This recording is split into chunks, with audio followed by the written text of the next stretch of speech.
Hi, this is Kevin Quinn, and we're going to take a look at how we create the Yearly Product Metrics Excel report, which is located in the Retail Samples domain under the Reports folder, and it's called Yearly Product Metrics.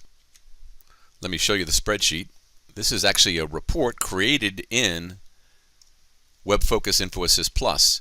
So as you can see, it's a spreadsheet styled nicely here. It actually has some of the measures from our WF Retail Samples data. The cost of goods sold, gross profit, and profit margin actually is a ratio that's calculated. And you'll notice that anything that's calculated, like for example, the ratio here or the margin or the subtotals, are all calculations in the Excel spreadsheet.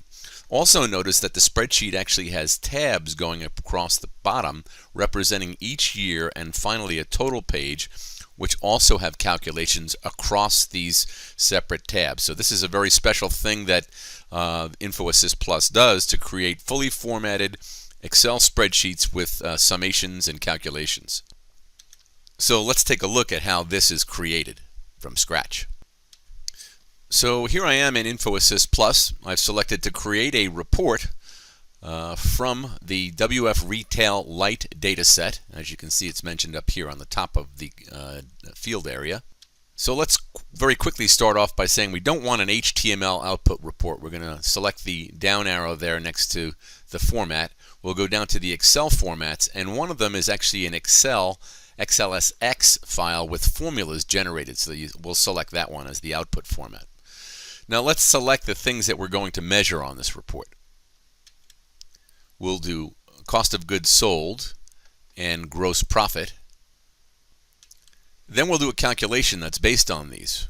So we're going to go to the Data tab and select to compute. And this is going to do it on the aggregate of these things within the group that they are summed by.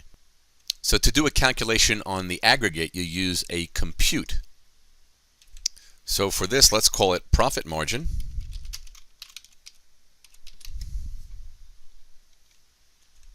And profit margin is actually the gross profit divided by the cost of goods sold, and we'll put parentheses around this because we're going to multiply this by 100 to get the ratio that we want.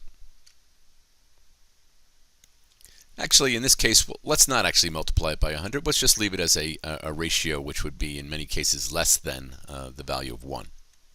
We'll select OK, and you'll see that profit margin appears in here, and it's actually calculated based on this total summation of these two fields. But it will be changed with each additional grouping that I add to the report. So we want to add things to the report, like for example, the year.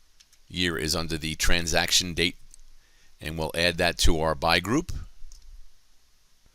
And we'll add the two highest levels of the product dimension, which is the product category after that, and then the product subcategory, which we'll add right below product category. And you can see how it created, and now you can see the ratios changing for each level of this aggregate.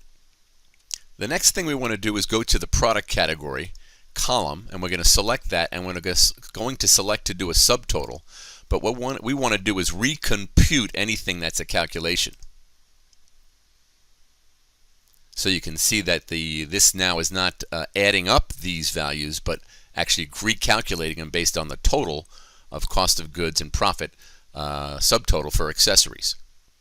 The next thing that we want to do is actually add to this a theme, a styled theme. So we're going to go back here to the Home tab and select Theme. And we're going to scroll down to the green themes, and we're going to use the Light 2 theme. And you see that applied to the report here. Finally, for this spreadsheet, what we want to do is create the tabs. To create the tabs, it's actually called a table of contents. So we'll select that column, the year column, as you can see here. We'll go to the Format tab and select the option to do Table of Contents. The final piece of the puzzle here is actually to get our final total page in our spreadsheet. So what we want to do there is a column total. And we want that column total to remain as a recompute, so it does a recalculation of that field at the end of the spreadsheet. So there we have it. We've actually created a spreadsheet. You haven't seen it yet because I haven't run the report, but let's run this now. And you'll see that down on the bottom left here, the spreadsheet is created. I'll select to open it. And here is the final spreadsheet that we created with our tabs on the bottom for each of the different areas, as well as a calculation for each and a final total page that shows me the total cost of goods and profit margin with the calculations across all of the other tabs of the spreadsheet.